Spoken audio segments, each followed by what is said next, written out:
Hi everyone. So today we're going to be doing fractions, decimals, and percent conversions. We're going to first start off with converting fractions to decimals. So to convert from a fraction to a decimal, we have to remember one thing: to divide. Now let's look at example 1. We already know that 3 over 5 really means 3 divided by 5. So now we're actually going to do the division. Since we know 5 won't go into 3, I'm going to go ahead, put my decimal, and add a 0. Let me move my decimal up. And 5 will go into 30 6 times. 6 times 5 is 30, which gives us a remainder of 0. So we can go ahead and stop right there. Now we know that 3.5 is equivalent to 0.6 as a decimal. Let's go ahead and move on to example 2. On example 2, we have 4/11. So if we look at this, again, we're going to do this the same way. I'm going to go ahead and divide 4 by 11. Since I know 11 won't go into 4, I'm going to go ahead and put my decimal and add a 0. 11 will go into 40 though 3 times. 3 times 11 is 33. 40 minus 33 is 7. Since I have that remainder, I'm going to go ahead and have to add another 0. And I'm going to bring that down. 11 will go into 70 6 times. 6 times 11 is going to be 66. 70 minus 66 gives us a remainder of 4. So I'm going to go ahead and I'm going to add one more 0. 11 goes into 40 3 times. 3 times 11 is 33. When I subtract 40 minus 33, I'm going to go ahead, and get 7. I'm going to add another 0 so I can get 11 into 70 6 times. Now, we can see some kinds of things start to happen here. 70 minus 66 is going to give us that remainder of 4 also.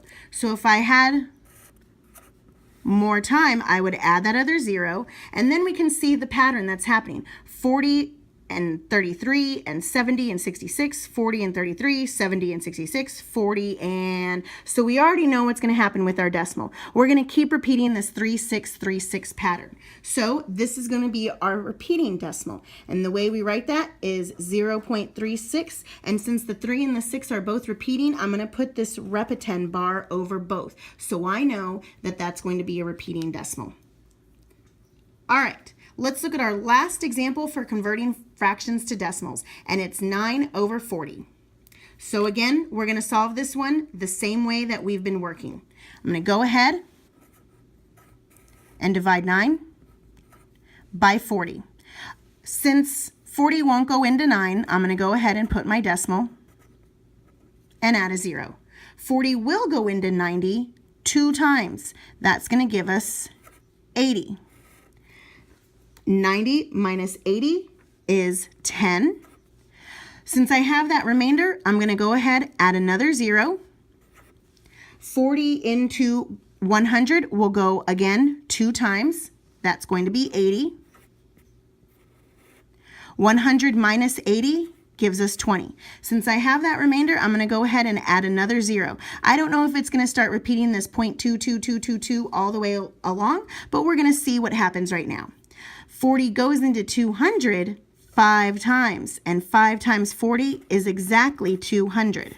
So on this one, we don't have a remainder, and we have a terminating decimal. It did go out to the thousandths place, so it took a little bit longer than that first example to get there, but we can see that 9/40 really is equal to 0.225. Since we just converted between a fraction and a decimal, now we're going to reverse this and we're going to convert between a decimal and a fraction. And to do that, we have 2 steps. Count the number of decimal places and write the numerator over the denominator with the same number of places. What? So this can be kind of confusing in words. It's a lot easier when we look at the example. If we look at this example, 1, we have 876 thousandths. Since that's in the thousands place, tens, hundredths, thousandths, and our step 1 was to count the number of places. The second step tells us to write the numerator over the denominator with the same number of places. So our decimal number will actually be that number, 876. And since we are in the thousandths place, we're going to go ahead and write 876 over 1,000. With all fractions, we know that our next step is to simplify. And so when we do that, we're going to divide both of these by 2. And 876 divided by 2 is going to be 438. I realize now I should have divided by 4. 1,000 divided by 2 is 500. 438 divided by 2 is going to be 219. And 500 divided by 2 is 250. Since I don't have any more common factors, I'm going to go ahead and keep 219 over 250. All right, let's look at our second example. We have 56.23. Now, when we look at our decimal numbers, they're separated whole number, decimal point, fraction. So this is actually going to be our first mixed number. On example 1, we had a 0, so we didn't have to worry about this. The way we would say this is 56 and 23 hundredths. So when we write this as our mixed number, 56 is going to be our whole number part. 23 over 100 will be our fractional part. If we could simplify on this, we would. Since 23 and 100 don't have any common factors, we're going to go ahead and leave it right there. And then the last one. We have 1 and 5,000, 18 ten thousandths. Remember, this 8 is in the 10 thousandths place. So again, we're working with a mixed number. We're going to start with our 1, our whole number, and 5,018 over 10,000.